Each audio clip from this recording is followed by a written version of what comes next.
미국 현지의 경제 동향과 소식들 전해드리는 맨해튼 나우 시간으로 돌아왔습니다.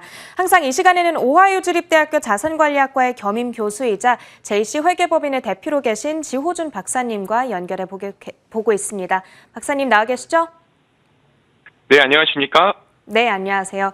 이번 주에 있었던 증시 이슈들 저희가 오늘은 크게 두 가지로 나눠서 정리를 해보려고 하는데 일단 첫 번째로는 고용지표 분석을 준비해 주셨습니다. 지난 2일 미국이 6월에 고용지표를 발표했는데 이 고용 호조 결과에 미국 증시는 전일까지 계속해서 사상 최고치를 경신하는 그런 흐름이 나타났습니다. 조금 더 깊숙하게 들어가서 이번 6월 고용지표에 특이사항이 있었다면 분석해 주세요.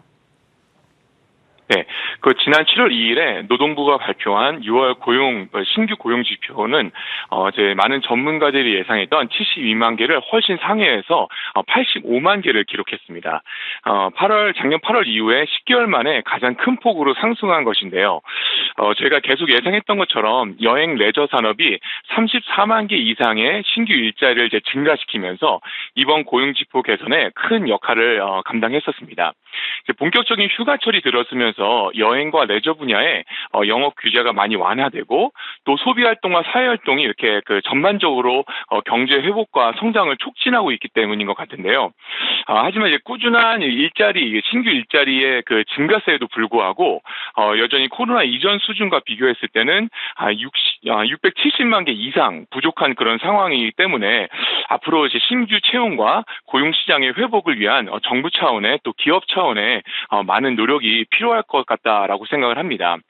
이번 고용 지표를 통해서 좀 확인할 수 있었던 두 가지의 큰 특징을 뽑자고 한다면 신규 일자리의 업종별 재분배 또는 reallocation과 더불어서 직군별 매칭이라고 저희가 좀 볼 수가 있을 것 같습니다. 지난 몇 개월 동안 고용 지표의 성장은 이제 특정 분야에 크게 집중해서 있는 모습을 보여줬는데요. 이 고용 시장의 회복이라는 점은 매우 고무적이지만 코로나로 인해서 상대적으로 회복하는 것이 쉽지 않았던 것이 참 어떻게 언제 회복할 것인가가 이제 새로운 숙제가 될 것 같습니다. 특별히 이제 팬데믹으로 인해서 영업장이 폐쇄가 되었던 식당과 호텔 쪽에 많은 인력들이 근무 환경과 처우가 비교적 더 좋은 유통업과 생산직으로 많은 이직을 했고 또 다른 업종의 경우에도 많은 기업들이 이제 직장 복귀를 권고하고 또 어떤 경우에는 이제 간접적으로 강제하고 있는 그런 상황 속에서 재택근무가 가능한 회사들 또는 벤처기업을 찾아 그렇게 이직하려는 노동자들이 점점 많아지고 있는 그런 추세를 저희가 볼 수가 있습니다. 이와 같이 고용시장의 수평 이동의 큰 문제가 이런 문제들이 좀 안정이 되고 또 코로나 이전의 상황으로 회복하기 위해서는 신규 일자리의 업종별로 균형적인 어떤 분배가 이루어져야 되고 또 동시에 고용인과 고용주 사이에 공급과 수요 사이에 효과적인 매칭이 반드시 필요할 것 같다라고 생각합니다. 이런 이유 때문에 아무래도 당분간은 이제 고용시장의 이제 회복의 속도가 조금 더디지 않을까 또 조심스럽게 생각을 해보게 됩니다. 네, 고용지표에 대한 박사님의 시각 먼저 만나봤는데요. 지금 이번에 나타나고 있는 두 가지 특이 사항으로는 업종별 재분배 그리고 직군별 매칭이 잘 이루어지지 않고 있는 이런 문제를 짚어주셨습니다. 앞으로도 이로 인해서 이 회복세가 조금 더뎌질 수 있겠다고 말씀을 해주셨으니까요. 미국의 고용 상황을 볼 때에는 이 두 가지 포인트 저희가 집중해 보도록 하겠습니다. 이제는 주제를 조금 옮겨가 보도록 할게요. 여행업종에 대한 이야기를 해보려고 하는데 이번에 미국 독립기념일 연휴 다시 한번 엄청나게 여행객들이 쏟아져 나왔습니다. 그러면서 여행업종에 대한 이 기대감이 다시 한번 부각되고 있기도 한데 그랬던 반면에 지지부진한 백신 접종 현황 그리고 델타 변이 바이러스 확산에 대한 부정적인 시각도 지금 존재하고 있거든요. 이렇게 재료들이 다소 엇갈리고 있는 가운데 지금 미국 여행업계의 동향이 어떤지 말씀해 주세요. 네, 지난 두 달 동안 고용 지표에 가장 큰 영향을 줬던 것은 단연 여행과 레저업이라고 말씀을 드렸습니다. 휴가철을 맞이해서 보복성 여행도 지금 계속 증가하고 있고요. 또 여행사와 항공사들이 다양하고 또 창의적인 그런 여행 상품들을 계속적으로 출시하고 있는 그런 상황입니다.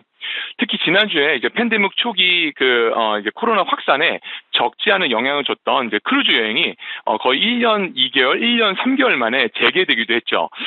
지난 5월에 발표된 CPI 소비자 물가 지수에 따르면 호텔 가격이 작년 대비 약 한 44% 이상 상승했고 항공권 가격도 평균 22% 상승을 했고 특히 이제 렌터카의 경우에는 상승폭이 더 심각했습니다.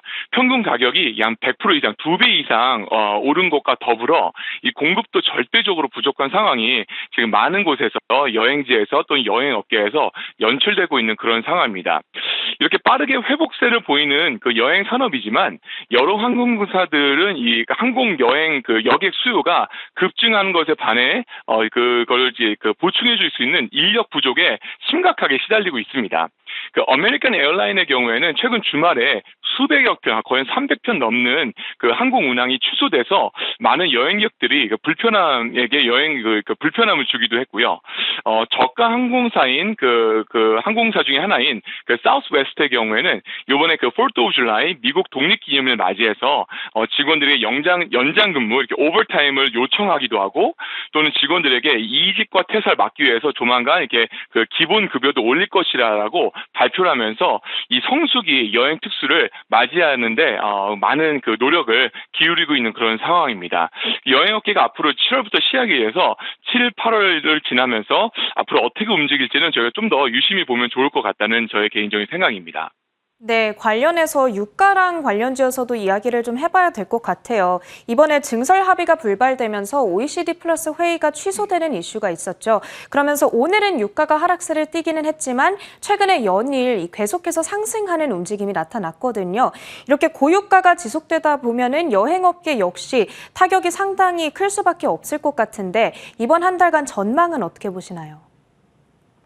네, 이제 많은 사람들이 이제 어제 지난 월요일에 열릴 예정이었던 오펙 플러스 장관급 산유국 회의에 많이 초점을 맞추고 있었는데요. 아쉽게도 취소가 됐죠. 말씀하신 것처럼 계속적으로 이제 가파르게 증가하는 휘발유 수요를 맞추기 위해서 준비한 어떤 원유 증산 계획에 차질은 불가피할 것이다라고 생각을 합니다. 이런 소식 때문에 실제로 휘발유 가격이 어제 오늘 지난주 이번 주 정말 큰 차이로 큰 폭으로 등락을 계속하고 있는 것을 저희가 볼 수가 있는데요. 앞서 말씀드렸던 것처럼 지금 미국에서는 휴가철 성수기로 여행 업계가 엄청난 회복세와 또 상승세를 보이고 있습니다.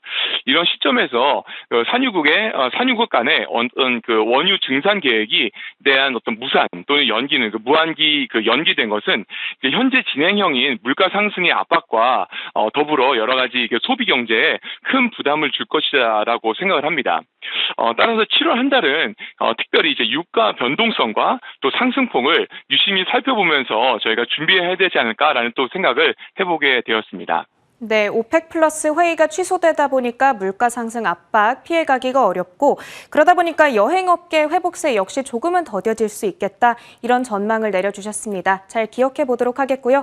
오늘 인터뷰는 여기서 마쳐보도록 하겠습니다. 지금까지 오하이오 주립대학교 자산관리학과의 겸임 교수이자 JC 회계법인의 대표로 계신 지호준 박사님과 말씀 나눠봤습니다. 고맙습니다. 감사합니다.